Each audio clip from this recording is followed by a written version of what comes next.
লক্ষ্মীপুরে ব্যাটারি চালিত অটোরিকশা চুরির ঘটনায় আটককৃত 4 জনকে থানায় নেওয়ার সময় পুলিশের উপর হামলার ঘটনা ঘটেছে। এতে আহত হয়েছেন পুলিশ সদস্য সহ 20 জন।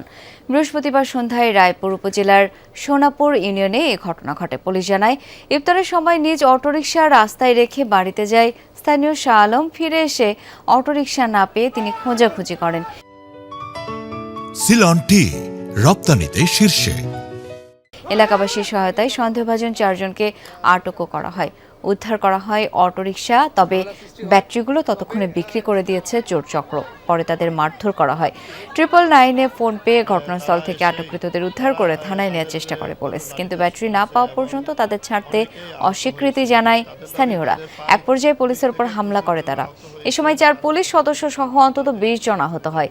রাতেই লক্ষ্মীপুর রায়পুর আঞ্চলিক সড়ক অবরোধ করে এলাকাবাসী। রাত 1:30টার দিকে সড়ক থেকে সরে গেলে যান চলাচল স্বাভাবিক হয়।